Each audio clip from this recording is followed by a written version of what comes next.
सभी को मेरा प्रणाम।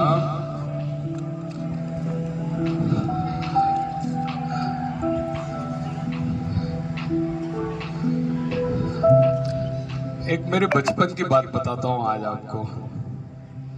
बहुत छोटा था मैं, तो एक बार पतंग उड़ाते हुए छत से गिर गया था मैं, 2 मंजिल से गिर गया साहब। लोग मिलना आए, तो जो मेरी तरफ पॉजिटिव सोचते थे, मिलना आए लोग, वो बोले अच्छा हुआ तू छत से गिरा, छत तेरे ऊपर गिर जाती तो लेकिन और एक विजन के और लोग होते हैं जो बहुत बड़ा सोचते हैं। वो क्या बोलेंगे इसके ऊपर, वो कुछ लाइनें मैं आपको सुनाता हूं।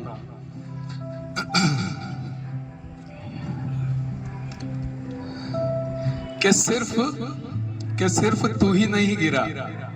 जो बड़ा विजन रखते हैं वो क्या बोलेंगे कि सिर्फ तू ही नहीं गिरा, यहाँ ये भी गिरा है, यहाँ वो भी गिरा है, यहाँ सब गिरे हैं। किसी का मान गिरता है, किसी का सम्मान गिरता है, बच्चों की नादानियों से खानदान गिरता है।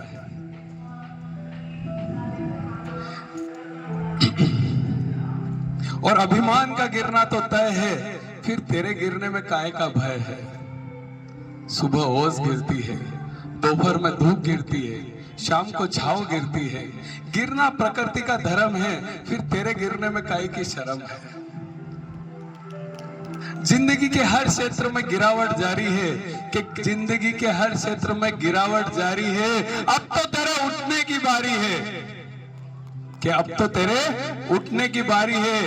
वो तो उठ गया, कि वो तो उठ गया जो गिरा था फिसल कर, पर वो न उठ पाया जो किसी की नजरों में गिरा था। तो ऐसे गिरे कि उठ पाए, किसी की नजरों में ना गिरे। एक छोटी सी कहानी आज सुनाता हूँ। आज रविवार का दिन है, हमारे और भी प्रोग्राम से, आज हम दिल मिलन प्रोग्राम भी रखेंगे। तो एक छोटी सी कहानी है कि हर मनुष्य अपना भाग्य लेकर आता है, उसी के ऊपर एक कहानी है।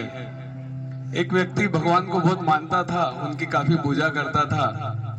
भगवान से उसने प्रार्थना करी, भगवान प्रकट हुए। उसने पूछा, भगवान बस आप तो मुझे ये बता दो कि मेरे भाग्य में कितना रुपया लिखा है। तो ठीक है, भगवान बोलते देख भाई, तेरे भाग्य में 1 रुपया रोज का लिखा है। ठीक है, उसको समझ में आ जाता है कि मुझे 1 रुपया रोज मिलेगा।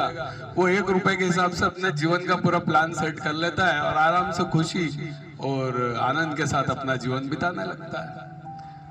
उसके सुखी और आनंदमय जीवन को देखते हुए उसका मित्र अपनी बहन की शादी उससे कर देता है। अब उसको रोज 11 रुपए मिलने लगते हैं। तो वापिस भगवान को पूछता है कि भगवान आपने तो कहा था मुझे 1 रुपया मिलेगा, अब ये 11 क्यों मिलने लगे। बोले वो 10 तेरी घरवाली के हैं उसके भाग्य के हैं, तो वो भी तुझे मिलेंगे अब। ठीक है, थोड़े दिन और बीते, बच्चा हुआ, नन्ना मुन्ना बच्चा आया। अब उसको 31 रुपए मिलने लग गए। तो उसने फिर भगवान से पूछा, भगवान ने कहा 20 रुपए तेरे बच्चे के हैं।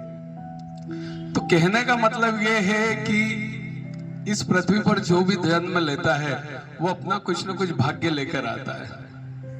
तो हमें कभी भी घमंड नहीं करना चाहिए, कभी भी अहंकार नहीं करना चाहिए कि मैंने ये सब किया। अपनी उपलब्धियों पर, अपने कार्य पर, मैंने इतना बड़ा बंगला बनाया, मैंने ये किया, मैंने वो किया। अपनी उपलब्धियों पर कभी अहंकार न करें, कभी घमंड न करें। हो सकता है आप किसी दूसरे के भाग्य का खा रहे हैं, लेकिन क्या समझते हैं कि हम कर रहे हैं, सब हम कर रहे हैं, जबकि ऐसा नहीं होता है। हमें ही नहीं पता होता कि हम किसके भाग्य का खा रहे हैं।